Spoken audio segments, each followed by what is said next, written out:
जी हाँ, गुलामी या हिस्सेदारी, आज बड़ी बहस छेड़ दी है असदुद्दीन ओवैसी ने यूपी की धरती पर चुनाव से पहले। नमस्कार, मैं हूं अजय वत्स और आप देख रहे महाबहस। और ये जो बहस आज असदुद्दीन ओवैसी ने छेड़ी है उसको कोई भी हल्के में नहीं ले सकता। बहुत लोगों को सोचने पर यह बात मजबूर कर देगी कि क्या अब तक यूपी के 19% आबादी को गुलाम बनाकर रखा गया, वोट बैंक बनाकर रखा गया। साफ साफ कहा असदुद्दीन ओवैसी ने कि 11-12%, 19% लोगों को अब तक गुलाम बनाकर रखते रहे, वोट लेते रहे उन्हें, लेकिन उनके लिए कुछ भी नहीं किया। तो अब अगर रिश्ता मोहब्बत का होगा तो उसकी बुनियाद गुलामी नहीं बराबरी होगी। क्या जवाब देंगे इस ललकार का? आज पूछूंगा मैं सीधे सवाल, महाबहस आज इसी पर।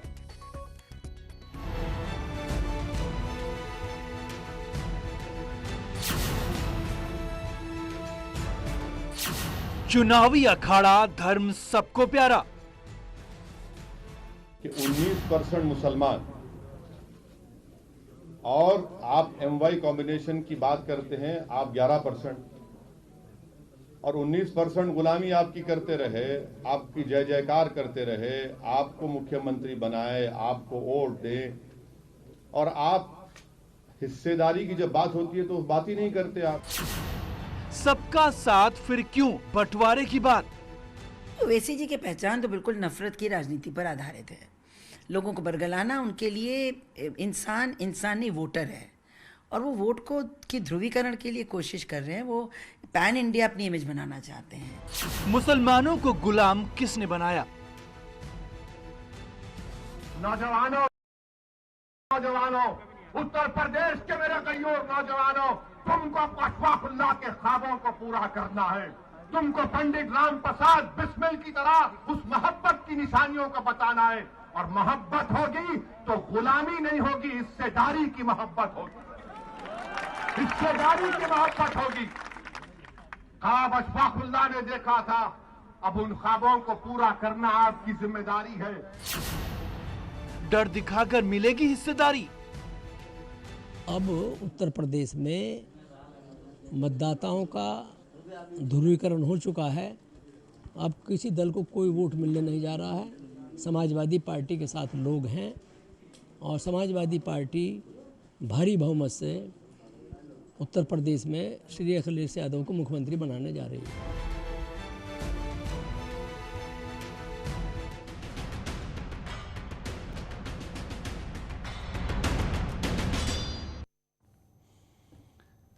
क्या रंग लाएगा ओवैसी का ये तेवर यूपी की सियासत में, ये तो देखना दिलचस्प है। लेकिन इस वक्त जो सवाल खड़ा किया है आज अपने आगाज में, वो बड़ा है। क्या जवाब है समाजवादी पार्टी के पास? आइए पूछता हूं मैं, कांग्रेस और समाजवादी पार्टी और बीएसपी के लोग इसका क्या जवाब देते हैं। के पांडे कांग्रेस के प्रवक्ता मेरे साथ जुड़े हुए हैं। मेरे साथ जुड़े हुए अभिषेक सोम राजनीतिक विश्लेषक हैं लेकिन समाजवादी पार्टी के समर्थक भी हैं। सतीश प्रकाश जुड़े हुए हैं, समर्थक हैं बीएसपी के। आनंद दुबे साहब बीजेपी के प्रवक्ता और सुप्रिया सत्यम राजनीतिक विश्लेषक। स्वागत है आप सभी का मेरे साथ जुड़ने के लिए। तो सबसे पहले तो अभिषेक सोम, आप पर सीधा निशाना साधा है, पूछा है सवाल, ललकार दी है कि बंद करो अब ये गुलामी। 11% तुम, 19% हम, और हमारे ऊपर तुम रूल करते रहे, हमसे गुलामी करवाते रहे, मुसलमानों से गुलामी करवाते रहे, सिर्फ वोट लेते रहे। नहीं चलेगा ये। क्या है जवाब इस ललकार का? देखिए अजय जी, ओवैसी को मैं समझता हूँ उत्तर प्रदेश की जनता बहुत समझदार है और ऐसे व्यक्तियों को कहीं भी उत्तर प्रदेश में कोई जगह नहीं देगी। जनता जो करेगी वो जनता तय करेगी। लेकिन आपने सवाल पूछा उसका तो जवाब दीजिए। मैं बिल्कुल बता रहा हूँ, बिहार के चुनाव में इन्होंने मुसलमानों को, उनकी वोटों को बेचा। भाजपा के साथ इनका एक गठबंधन है और पता नहीं इनका क्या डील है, वो तो आने वाले समय में जनता ही उसका जवाब देगी। और बहुत मैं समझता हूँ इस बात से बिल्कुल परहेज भी नहीं किया जा सकता कि ओवैसी जी ने हो सकता है पैसे के बल पर ये ध्रुवीकरण उत्तर प्रदेश की में करना चाहते हो और मुसलमानों को बरगला के पर नहीं, ये सारे आरोप आप चुनावी मैदान में जाके उन पर लगाइए, मुझे इससे कोई एतराज नहीं है, लेकिन मुझे एक सवाल का जवाब चाहिए। जो सवाल आज ओवैसी ने यहां पर उछाला है कि 19% मुसलमान, MY का समीकरण आप बनाकर सरकार बनाते रहे, जिसमें से M 11%, Y यानी मुसलमान 19%, आपने हिस्सेदारी कितनी दी उनको? अजय, बिल्कुल अजय जी, हमारी सरकार में तो तमाम सभी वर्गों की हिस्सेदारी रही है। तमाम जितने भी, चाहे वो मुसलमान हो, चाहे हिंदू हो, चाहे सिख हो, चाहे ईसाई हो, मैं तो कहूंगा तमाम। आप देख लीजिए, यहाँ तक कि नहीं है जवाब आपके पास अभिषेक सो रहे उत्तर प्रदेश सरकार। अभिषेक जी आपके पास जवाब नहीं है, बिल्कुल है। मैं तो कहूंगा ओवैसी के सवाल का जवाब नहीं है। वर्गों की हिस्सेदारी से समाजवादी सरकार बनती है अजय जी। समाजवादी सरकार में सभी वर्गों की हिस्सेदारी होती है और ओवैसी जी का जादू उत्तर प्रदेश की जनता चलिए, अब मैं आपके पास जवाब नहीं है कि क्या 19% को उसकी हिस्सेदारी मिली, क्या नहीं है। ओके, अब दूसरे नंबर पर आइए सतीश प्रकाश जी, आपने क्या दी हिस्सेदारी? उत्तर प्रदेश में और केंद्र में बीजेपी की सरकार है और इस देश का मुस्लिम जो है वो भी भारत का नागरिक है और भारत का नागरिक होने के नाते एक संवैधानिक उसको संरक्षण मिला हुआ है, जो कि भारत का व्यक्ति कोई भी हो और सरकार चाहे किसी भी दल की हो, उसकी ये नैतिक जिम्मेदारी है कि अगर किसी वर्ग के साथ जातीय या किसी वर्ग के साथ धार्मिक किसी तरह का अत्याचार हो रहा है तो सरकारों की नैतिक जिम्मेदारी है। आज उत्तर प्रदेश का अगर मुस्लिम पीड़ित है तो इसकी नैतिक जिम्मेदारी योगी जी की है, क्योंकि वही मुख्यमंत्री है। रही दूसरी बात, देखिए यह बंधक बनाने वाली बात, ओवैसी जी की बात छोड़िए, मैं एक बात जरूर कहूंगा कि बीजेपी के राजनीतिक हरम में जो शामिल हो गया वो भी तो कहीं ना कहीं बंदी बन जाता है ना। पहले आपने किसानों को, आपने यही उत्तर प्रदेश के किसानों को, अरे आप ओवैसी जी का जवाब दे दीजिए ना आज कि किस ने बंधक बनाया, गुलाम बनाया मुसलमानों को? क्या सारी पार्टियों ने, सो कॉल्ड सेक्युलर पार्टियों ने। आप सुनिए ओवैसी आज खड़े होकर पूछ रहे हैं आप सबसे, ये सुनिए मेरी बात सुनिए। आज उत्तर प्रदेश का किसान 20-25 लाख लोग खड़े होकर के सरकार के खिलाफ खड़े होकर के बोल रहे हैं, यही बीजेपी भोले। आप किसान पर चले गए, मैं आज ओवैसी और मुसलमान के सवाल पर है हमारा। मुसलमान भी किसान है, मुसलमान भी किसान है। पश्चिम उत्तर प्रदेश में सबसे बड़ा लैंड होल्डर अगर कोई है तो वो मुस्लिम है भाई। मतलब आपके पास भी जवाब नहीं है कि क्या बीएसपी ने भी हिस्सेदारी दी या गुलामी करवाई? वोट तो लिया लेकिन बदले में कुछ दिया नहीं मुसलमानों को। बहुजन समाज पार्टी जब सत्ता में आई तो बहुजन समाज पार्टी ने मुस्लिम समाज की भावनाओं को ध्यान में रखते हुए पहली बार अल्पसंख्यक मंत्रालय अलग से खोला। मुस्लिम समाज की जो पहचान है, जो भाषीय पहचान है, उन्होंने पहली बार बहुजन समाज पार्टी की सरकार ने उत्तर प्रदेश के अंदर एक उर्दू संस्थान का गठन किया। और ये बहुजन समाज पार्टी की सरकार है कि बहुजन समाज पार्टी की चारों सरकारों के बीच में कोई भी हिंदू मुस्लिम राइट नहीं हुआ, क्योंकि हर किसी को, चाहे वो हिंदू हो, चाहे मुसलमान हो, चाहे अगला हो, चाहे पिछड़ा हो, सबको सुरक्षित माहौल चाहिए, सबको कानून व्यवस्था की स्थिति बहुत बेहतर चाहिए, सबको रोजगार चाहिए। रोजगार सिर्फ हिंदू को नहीं चाहिए, रोजगार मुसलमान को भी चाहिए, रोजगार सिख को भी चाहिए। 6.5 लाख लोगों को 5 साल में हमने रोजगार दिया। अगली सरकार जब बहुजन समाज पार्टी की आएगी तो 10 लाख लोगों को रोजगार देंगे। उसमें हिंदू भी होगा, उसमें मुस्लिम भी होगा, उसमें अगड़ा भी होगा, उसमें पिछड़ा भी होगा, तमाम वर्गों के लोग होंगे, उसमें प्रबुद्ध वर्ग होगा, प्रबुद्ध वर्ग होगा। अब शंख के इशारे पर फिर से हाथी चलेगा, ये तो आज ही का है बहन जी। देखिए अजय जी, चलिए पांडे जी, अरे समय बड़ा कम रहता है ना, ज्यादा बात भी नहीं कर पाते हम तो। दुर्भाग्य नहीं है पांडे जी, पीड़ित है पांडे जी, ये इल्जाम जो समाजवादी पार्टी का नाम लेकर लगाया है आज ओवैसी ने, वो तो सबसे ज्यादा आप लोगों पर इल्जाम है। वोट लेते रहे, तुष्टीकरण करते रहे और बगले में दिया कुछ भी नहीं। ये सवाल आपने मुझसे पूछा? ये इल्जाम पांडे जी, कांग्रेस, यह इल्जाम यह इल्जाम आपका हो सकता है, आप जैसे कुछ ये ओवैसी का है भाई, मेरा नहीं है, मुझे क्यों लपेटो? मैं थोड़ा ना पॉलिटिकल पार्टी हूं, मैं तो उनका सवाल आपको, आपका सवाल उनको। मैं एक बात, मैं अजय जी अगर आप समय दे तो हम बताएं, क्योंकि समय भी आपका कम रहता है थोड़ा सा। हाँ बोलिए। मैं तो केवल यह कहता हूं कि ओवैसी नाम की जो शख्सियत है उसका उत्तर प्रदेश की राजनीति में, चुनाव में कोई मतलब नहीं है। आप उत्तर प्रदेश से हैं, आप बेहतर जानते हैं, 4 ही राजनीतिक दल मुख्य धारा में है, 2 राष्ट्रीय परिप्रेक्ष्य में, 2 रीजनल परिप्रेक्ष्य में, और इसके अलावा यहाँ किसी का कोई लेना देना नहीं है। और मैं तो ओवैसी के बारे में सिर्फ इतना कहना चाहता हूं कि उत्तर प्रदेश की राजनीति में जो उनके दावे वाले समाज है, मैं किसी का नाम नहीं लेता, जो भी जिस समाज के प्रति वह दावा करते हैं उसमें भी अजय जी उनकी कोई प्रासंगिकता नहीं है। ऐसा आपको लगता है ना? सवाल आप ये तो तय करेगी तो जनता ना, चुनाव के नतीजे बताएंगे। बिहार में नतीजे देख चुके हैं ना, रोक दिया। हम तो बंगाल में भी देख चुके हैं, हम तो बिहार में भी देख चुके हैं। बिहार ज्यादा पास है ना यूपी से, कि ओवैसी बीजेपी यूपी का पड़ोसी आए थे और जानते हैं कि बीजेपी की बी टीम के रूप में आए थे। आप इसका तो जवाब दीजिए कि जितना वोट लिया उतनी हिस्सेदारी दी। लेकिन मैं आज ओवैसी कह रहे हैं कि अब गुलामी नहीं, बराबरी की हिस्सेदारी होगी। अजय जी या तो लगातार आप बोलिए या तो थोड़ा पैनलिस्टों को सवाल पर ला रहा हूं ना आपको। मैं आपके सवाल पे आ रहा हूं। ओवैसी का सवाल हो गया, अल्पसंख्यक समुदाय से हमने इस देश में राष्ट्रपति, उपराष्ट्रपति, मुख्यमंत्री और पता न कितने 100 वो तो बीजेपी ने भी बनाया प्रेसिडेंट। और आजादी के बाद अल्पसंख्यक पहली कैबिनेट, सुनिए कहां बीजेपी ने बनाया, पहले कैबिनेट में हमने शिक्षा मंत्री, हमने तो सारे समाज को हम लेके चलने का काम किया। अगर आप कलाम साहब को किसने बनाया? तो फखरुद्दीन अली अहमद साहब रहे हो, जाकिर हुसैन रहे हो, ज्ञानी जैन सिंह रहे हो। उपराष्ट्रपति पाएंगे तो हिदायतुल्लाह से लेके हामिद अंसारी। आसाम जैसे राज्य में हमने मुख्यमंत्री अनवरा तैमूर को बनाया, राजस्थान में बरकतुल्ला खां को बनाया। अरे उनकी हालत को कितना सुधार लाया? 4-5 नाम गिरा देंगे आप, उनसे उनकी जिंदगी बदली क्या?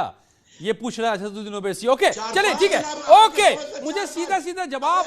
मैं ओवैसी का अनुरोध है कि इस तरह के एजेंडे चलाना बंद करिए, मत ध्रुवीकरण करिए। एजेंडा चलाना आप लोगों का काम है, हमारा काम है सवाल, उन एजेंडों पर जवाब लेना।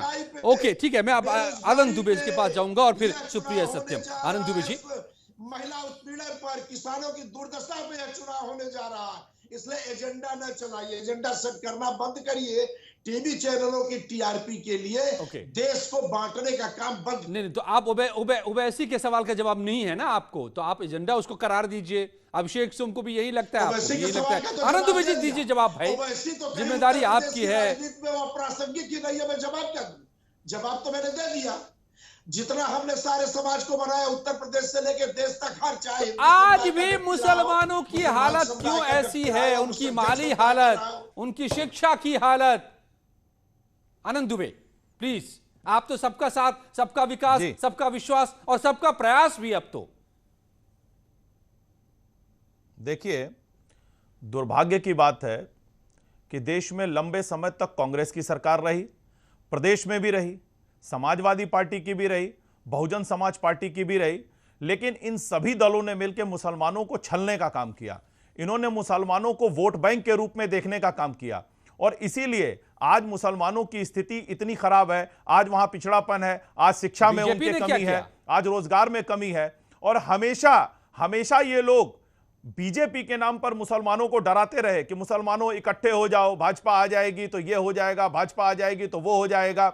और इन लोगों के इसी डर और इसी तुष्टीकरण का फायदा जो है आज ओवैसी उठा रहे हैं।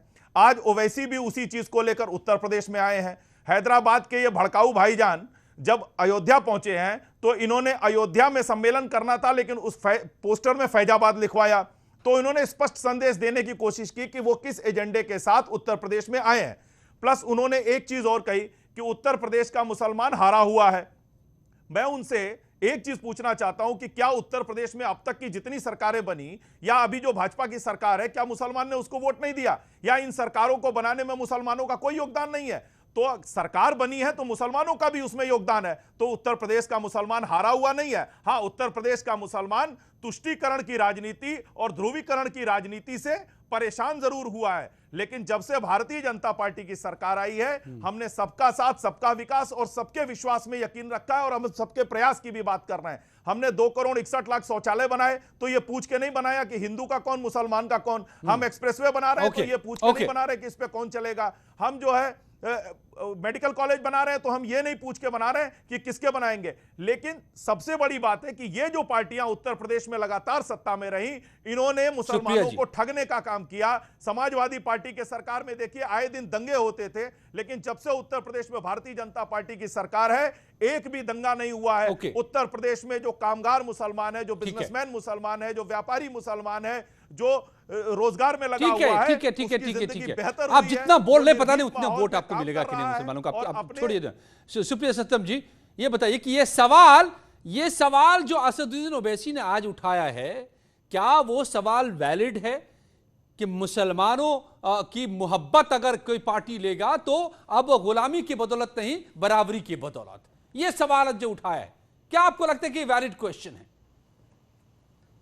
देखिए, जैसे यूपी में चुनाव नजदीक आता जाएगा, जाति मजहब की राजनीति में विकास भारी बढ़ती जाएगी। और जहां तक ओवैसी जी का सवाल है, सबको पता है कि कट्टरपंथी सोच और जिहादी जो जहर उगलते हैं, वो किसी भी समाज के लिए, किसी भी देश के लिए कभी भी अच्छा नहीं माना जाता है। भारत एक धर्मनिरपेक्ष देश है, वहां पे अक्सर एक धर्म को लेकर राजनीति नहीं करते। और ये जिस तरह से एक उन्माद फैलाते हैं समाज में और जिस तरह से तुष्टीकरण की राजनीति करते हैं, वो किसी भी समाज के लिए ना एक जहर का काम करता है। फिर मुद्दा यही आता है कि ओवैसी साहब बंगाल के थे, वहां भी कभी उन्होंने कलमा पढ़ा और कभी के खिलाफ इतने जहर उगले, लेकिन क्या हुआ? ढाके की बात। क्योंकि देखिए, एक मुसलमान में भी एक बीजेपी वर्ग है जो जानता है कि जिस तरह की गंदी राजनीति ये करते हैं, तुष्टीकरण की राजनीति करते हैं, क्योंकि क्या किया है? अगर वैसे आप बात करें वहां तेलंगाना में क्या किया है, मुसलमानों आपकी आवाज साफ आ नहीं पा रही, कनेक्टिविटी का इशू है थोड़ा। टीआरपी बढ़ाने के लिए ये अलग-अलग तरीके से जाके और बेगानी शादी में अब्दुल्ला दीवाना जैसे कहीं भी पहुंच जाते हैं और उनको टीआरपी अपना खेल करना है। तो मैं कहीं से भी ओवैसी जो राजनीति, राजनीति हो चुकी, चाहे वो धर्मांतरण की बात हो या किसी तरह की, जब वो चुनाव नजदीक आते हैं इस तरह के I'll come back again। आपकी थोड़ा फिर से रिकनेक्ट करने, आवाज प्रॉपर नहीं आ रही। लेकिन अभिषेक सोम, आप इस सवाल को दरकिनार करके, आपको नहीं लगता है कि सिर्फ ये कह के आप ओवैसी को खारिज कर देंगे कि ये बीजेपी के एजेंट हैं, बी टीम हैं, बीजेपी को फायदा पहुंचाएंगे, मुस्लिम वोटों को बांटेंगे, लेकिन वो बात कर रहे हैं हक की, वो बात कर रहे हैं मुसलमानों की हिस्सेदारी की। आप इसको नहीं इनकार कर सकते ना, इसका जवाब तो आपको देना पड़ेगा ना। देखिए अजय जी, ओवैसी जो उत्तर प्रदेश में आए हैं, वो जनता के हक की लड़ाई लड़ने के लिए नहीं आए हैं, वो व्यापार करने के लिए आए हैं, वो राजनीति करने के लिए लड़ाई नहीं करने आए हैं। दूसरी बात, समाजवादी पार्टी जनता के लिए उनकी हक के लिए जमीन पर लड़ाई लड़ रही है। और ओवैसी हो सकता है उल्टे पांव उनको हैदराबाद भागना पड़े, उत्तर प्रदेश की जनता उन्हें कभी भी स्वीकार नहीं करेगी। और उनका जो चेहरा है वो पूरे उत्तर प्रदेश की जनता जान चुकी है। वो केवल वोटों को बांटने के लिए, काटने के लिए उत्तर प्रदेश में आए हैं और पता नहीं उसके पीछे क्या चरित्र है। आपकी सारी बातें हो सकता है कि सही हो, मैं नहीं आपकी बातों को काटता। अभिषेक जी, मैं हो सकता है आपकी सारी बातें सही हो कि वो हैदराबाद भागना पड़ेगा वगैरह वगैरह, लेकिन फिलहाल जो वो सवाल चुनाव के दौरान पूछ रहे हैं उसका जवाब तो आप देंगे कि नहीं देंगे? अगर है जवाब तो। मैं बिल्कुल बता रहा हूं अजय जी, वो वोटों को काटने के लिए आए और उत्तर प्रदेश की जनता समझदार है, वो वोटों को बांटने का काम कर रहे हैं और उसके पीछे उनका लालच हो सकता है। और उत्तर प्रदेश में वो व्यापार करने के लिए आए, ना कि जनता के हक की लड़ाई लड़ने के लिए आए हैं। अगर उनको हक की लड़ाई समझनी थी तो हो सकता है वो 2017 के बाद उन्हें तमाम उत्तर प्रदेश के तमाम मुद्दों पर यहाँ पे आके लड़ाई लड़नी चाहिए थी, पर वो गायब रहे। अब क्योंकि चुनाव आ गया है, क्योंकि हो सकता है व्यापार है, व्यापार में उनको हो सकता है उनको कौन सा लाभ लेना है सरकार से, तो इसलिए वो उत्तर प्रदेश में आके अपना बोरिया बिस्तर बांध के उत्तर प्रदेश में आ गए हैं। जनता जानती है कि ये व्यापार करने के लिए है, ना कि जनता की हक की लड़ाई लड़ने के लिए आए हैं। और समाजवादी पार्टी जनता के हक की लड़ाई जमीनी स्तर पर ओके, ठीक है। एक छोटे से ब्रेक के लिए मुझे रुकना पड़ेगा यहाँ पर। ब्रेक के बाद भी जारी है महाबहस। पूछूंगा कि क्या ये दांव जो चला है तुरुप का पत्ता इस सवाल के तौर पर कितना चलेगा ओवैसी का दांव।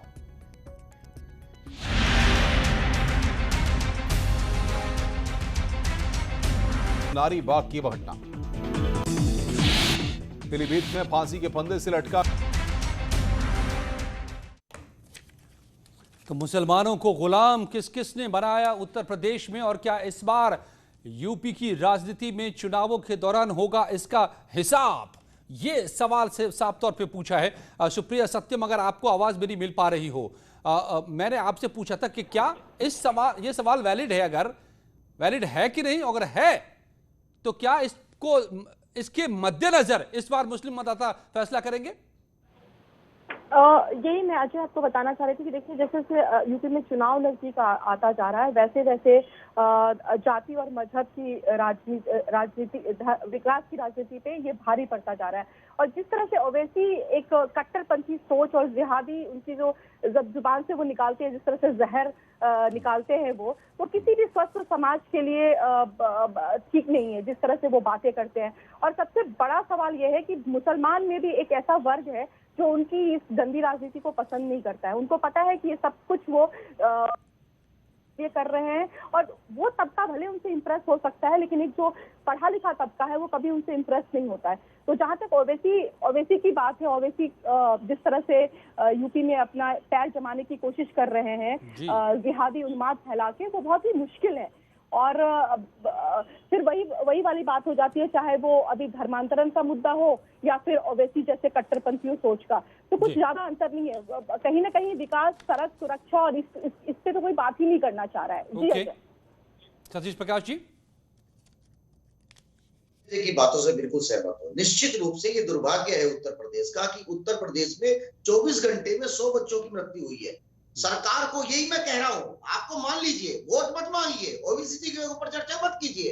हम यही कह रहे थे कि यही योगी जी, अगर जिस समय उत्तर प्रदेश में कोरोना फैल रहा था, योगी जी चुनाव प्रचार और बीजेपी के लिए वोट मांग रहे थे। अब हमको इन बातों पे चर्चा करनी पड़ेगी। मान लीजिए राजनीतिक रूप से चाहे कोई भी व्यक्ति हो, और बहुजन समाज पार्टी इस उत्तर प्रदेश का एक प्रमुख राजनीतिक दल होने के नाते हमारा कहना यह है कि सरकार की जो नैतिक जिम्मेदारी है, आप धार्मिक उन्माद मत फैलाइए, आप जातीय उन्माद मत फैलाइए। कोई भी व्यक्ति चाहे वो किसी भी वर्ग का हो, उसके संवैधानिक अधिकारों की रक्षा, चाहे वो हिंदू हो या मुसलमान हो। आज ही आपकी समर्थित पार्टी ने ब्राह्मणों के सम्मेलन का ये किया है, समापन किया है। सुनिए क्या बात कर रहे हैं आप? अजय जी, फिर मैं कहूंगा, अगर उत्तर प्रदेश का ब्राह्मण पीड़ित है, शंख बजा रहे थे, गणेश जी को ला रहे थे, आप स्वस्ति मंत्र पढ़ा जा रहा था। बिल्कुल अजय जी, मैं यही क्वेश्चन उनसे करना चाह रही थी कि अगर वो जाति और धर्म की बात नहीं करते हैं तो उनको ब्राह्मण वोट कास्ट करने की जरूरत क्या पड़ी?